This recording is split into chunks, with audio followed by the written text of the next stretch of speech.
Hi, this is Julia again. And Dan. This is the podcast for Section 3 of Chapter 2 for A Student's Guide to the Mathematics of Astronomy. This section is all about Kepler's 3 laws of planetary motions, and that's exactly what we're going to be talking about for this entire podcast. Kepler's first law is about the shapes of orbits, which are ellipses. So the first subsection is to acquaint you with the mathematical parameters of ellipses. These are illustrated on page 56 in figure 2.4. Here's where you can learn about the meaning of terms like semi-major axis and focus. The next subsection relates these ellipse parameters to orbits, and figure 2.6 on page 58 shows those. Then, on page 59, you'll see table 2.1 contains the most useful relationships between those parameters.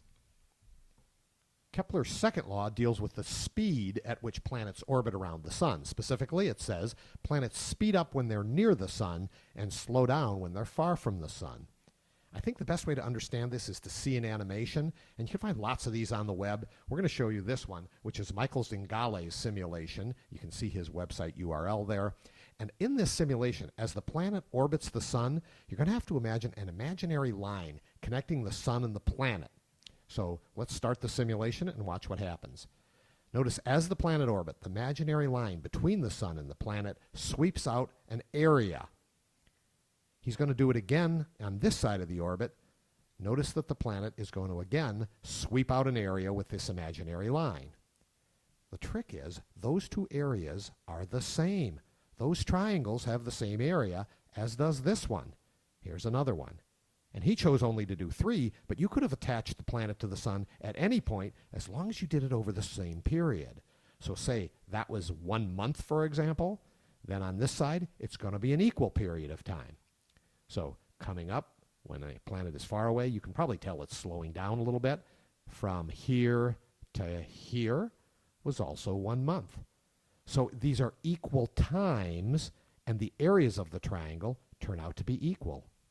So that's why this is called the equal areas in equal times law, and it simply means planets go faster when they're near the sun and slower when they're far from the sun.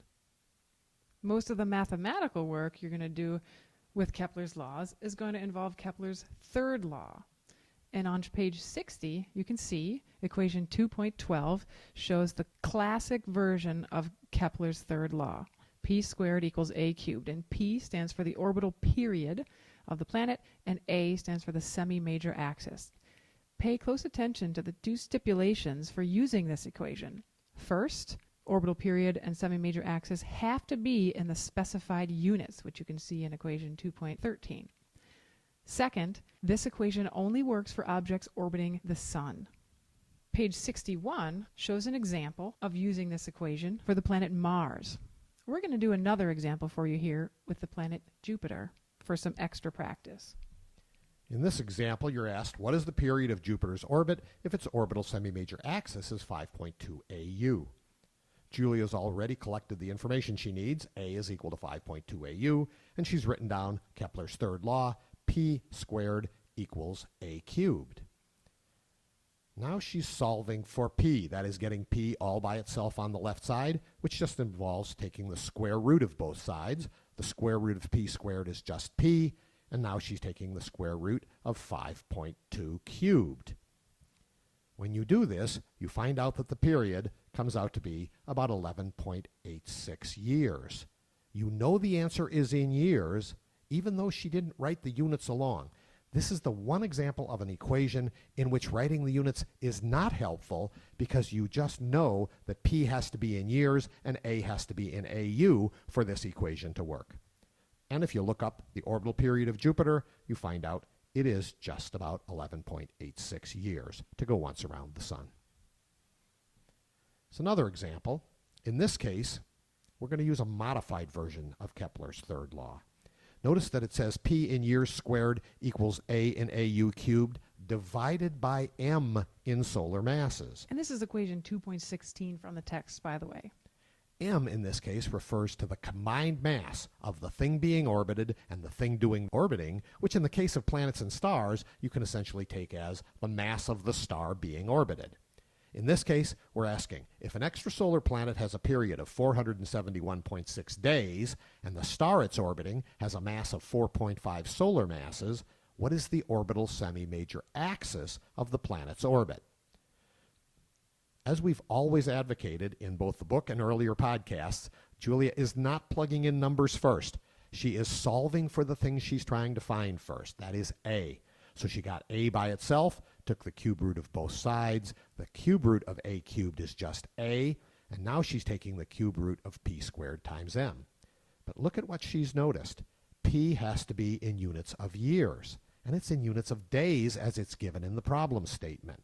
So she's about to convert from units of days to units of years. When she does that conversion, if you get the conversion factor right, the units of days cancel, and you're left with a period of about 1.3 years. Now she's ready to plug that into the equation A is equal to the cube root of P squared M. She writes 1.3 squared. She puts in 4.5. That's the mass of the thing being orbited in solar masses. And when she does the multiply and takes the cube root, she gets 2.0 AU. So this extrasolar planet is just about twice as far away from its star as the Earth is from the Sun. And if you don't want to use these specialized units of AU and years and solar masses, page 64 of the text gives a version of the equation that works with standard units, seconds, meters, and kilograms. Okay, so the major points of this chapter. First, Kepler's first law just says planetary orbits are ellipses. Kepler's second law states that planets orbiting the sun sweep out equal areas in equal times. The upshot of this is that planets move faster when they're closer to the sun and slower when they're farther. And finally, the third law, P in years squared equals A in AU cubed divided by M in solar masses. This is it for the Section 3 podcast of Chapter 2. We'll see you for Chapter 3. Thanks. Bye. Thanks.